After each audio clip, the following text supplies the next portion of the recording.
दिव्यांग,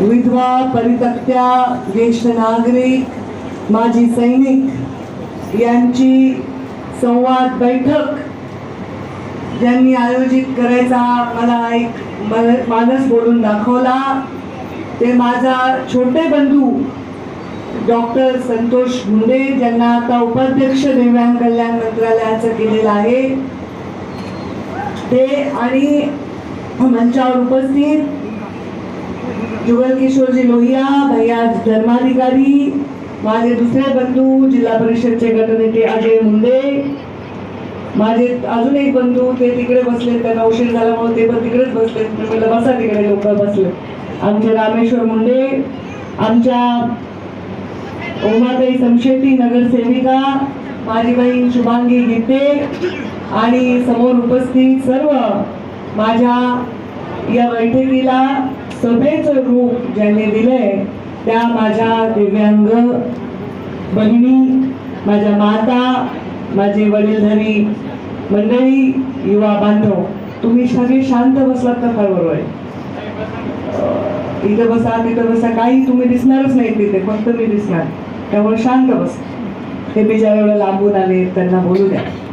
इथे जे दिव्यांग माझ्या माता भगिनी आल्या, युवा बांधव आले, वडीलधारी मंडळी आलेत, लहान लहान लेकरं आले, यांना बघून मला खरं सांगू का, माझ्याकडे शब्द नाही. मी वर आल्याबरोबर जुगलसे भैया आणि संतोषला म्हणलं, संतोष आणि किती लोक हे आलेले आहेत रे इथे.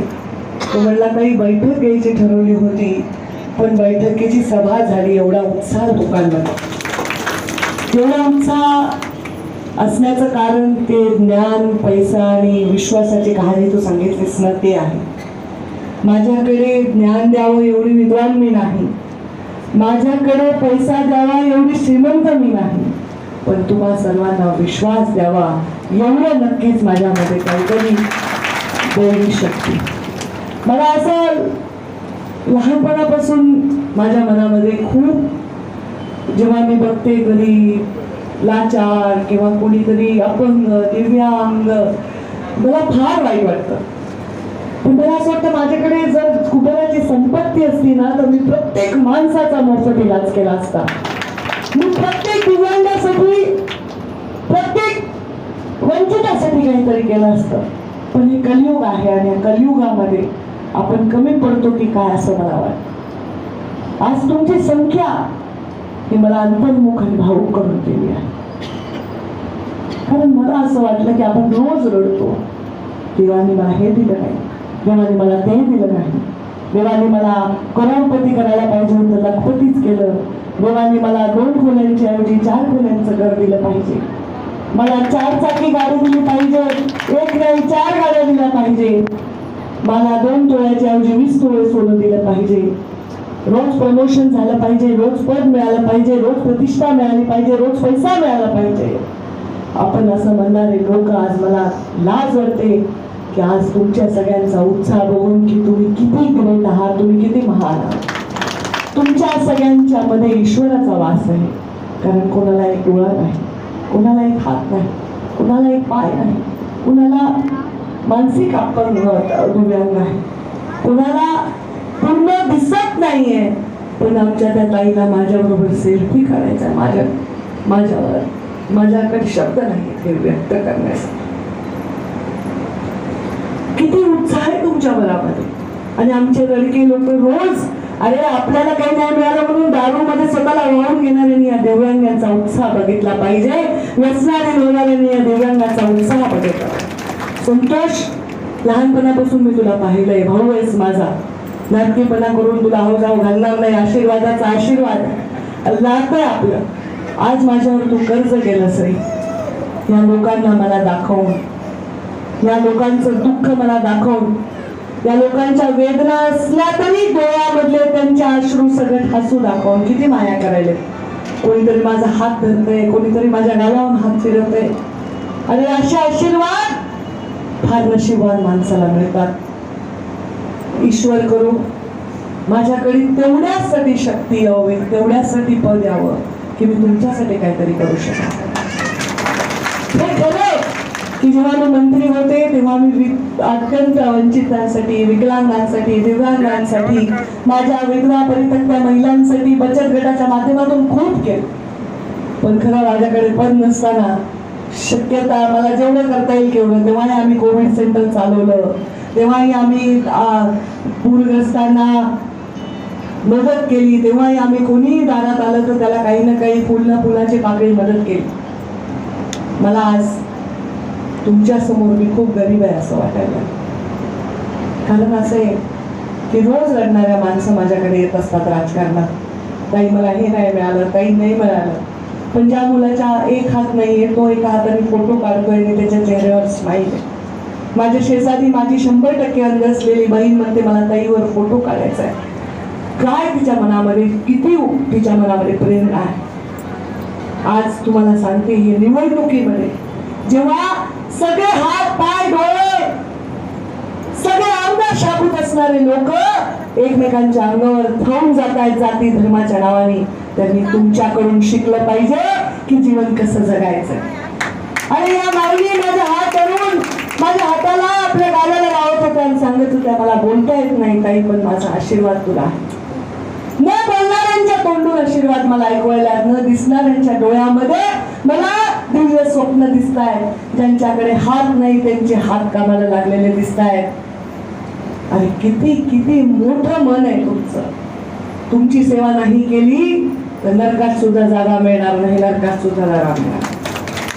मी वचन देते संतोष, मी आयुष्यभर या सेवेला तुझ्यासाठी तुझ्या समवेत जुंपून घेईन. या विभागात आमचे बच्चूभाऊ आमदार आहेत, माझ्या बरोबर विधानसभेत अनेक वर्ष काम केले. नेहमी भांडायचे त्यांच्यासाठी आणि नेहमी मी त्यांना सकारात्मक उत्तर देते, कारण त्यांचं काम हे सामान्य माणसासाठी काम करणारे. पण आज ज्यांच्या घरातले लोक सुद्धा जन्म घातल्यानंतर त्याला कदाचित स्वीकारू शकत नाही, त्यांना आपण स्वीकारण्याचं काम करतोय आणि त्यांना घर देतोय. मी दिव्यांगांसाठी नक्कीच परळीमध्ये एक दिव्यांग भवन बनवणार, त्यांच्यासाठी स्वतःला रोजगार मिळेल असं करणार. आमच्या प्रीतमताईंनी खूप चांगलं काम केलं. केंद्र शासनातून दिव्यांगांना खूप साहित्याचं वाटप केलं, खूप खूप चांगलं काम केलं. जेव्हा मी मंत्री होते, महाआरोग्य शिबिर घेतलं तेव्हा सुद्धा हजारो दिव्यांगांना आम्ही खूप साहित्य वाटप केलं. मी तुम्हाला काही वाटप करू शकते, पण तुमच्यामध्ये जे अपंगत्व झालंय किंवा जे अवेअर नाही ते मी नाही बनवू शकत. पण हे शब्द देते, ज्याचा हात नाही त्याचा हात मी बनेन, ज्याला दृष्टी नाही त्याची दृष्टी मी बनेन, ज्याला शब्द नाही त्याचा शब्द मी बनेन, माझ्या जीवात जीव असेपर्यंत तुमची सेवा करताना मी कशाचाही विचार करणार नाही, कशाचाही विचार करणार.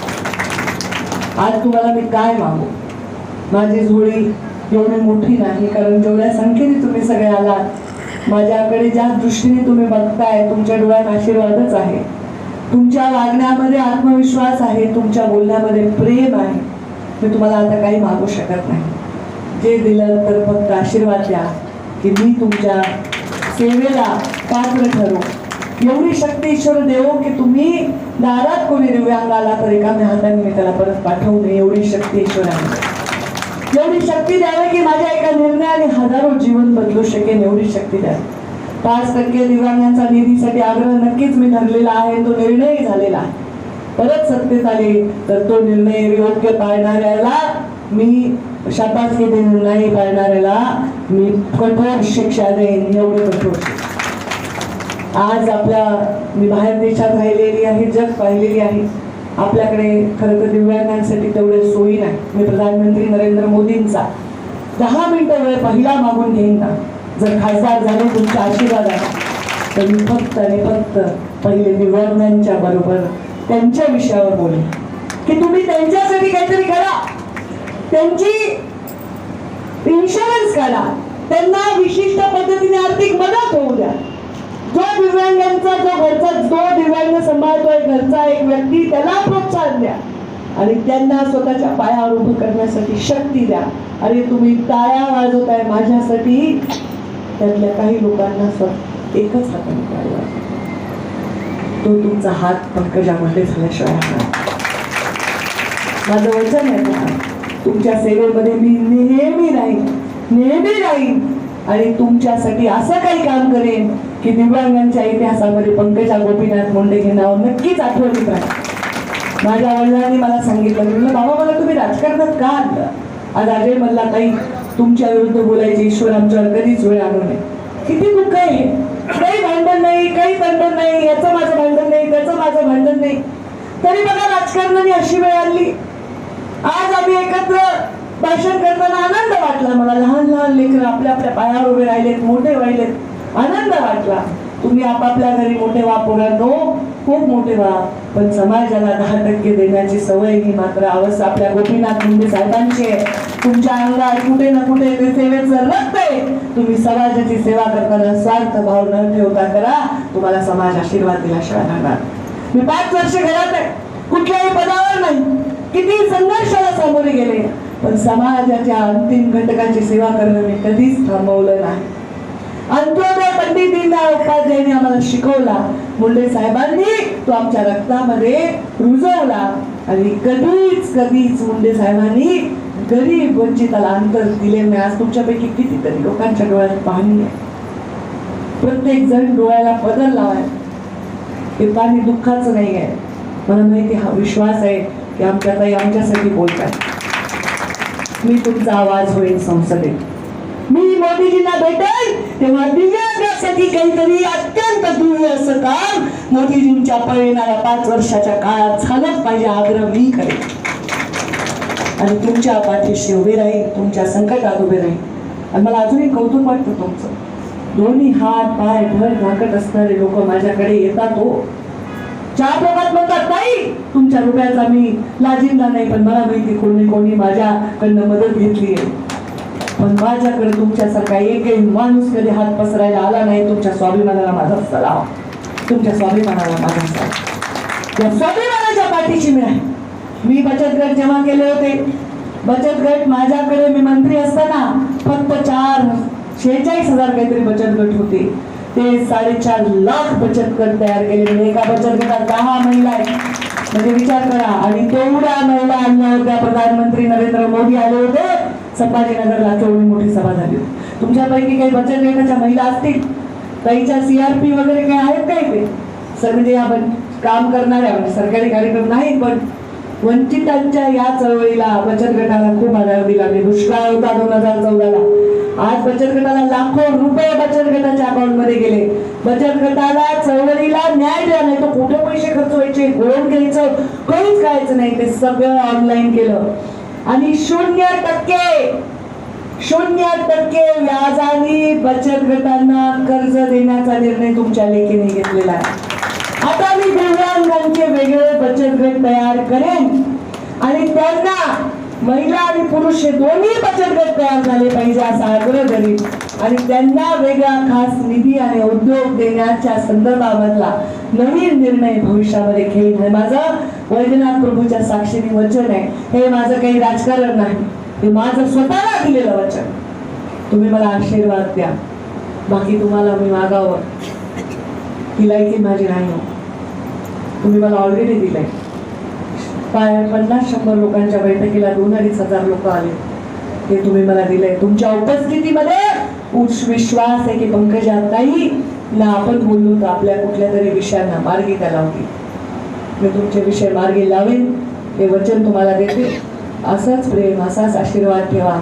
ईश्वर करू की कुणाच्या घरी दिव्यांग जन्म घेऊ नये, पण तो दिव्यांग घरी जन्म घेतला तर त्याच्या आई वडिलांपेक्षाही त्याचं जास्त करण्याची क्षमता माझ्यामध्ये येऊ दे देवा. संतोषमध्ये येऊ दे, आमच्या सगळ्या टीममध्ये येऊ दे. आम्ही तुमच्या पाठीशी उभे राहू, सदैव उभे राहू. एवढंच सांगेन. माझ्याकडे शब्द कमी आहेत, तुमच्याकडे आशीर्वाद खूप आहे याची मला जाणीव आहे. धन्यवाद.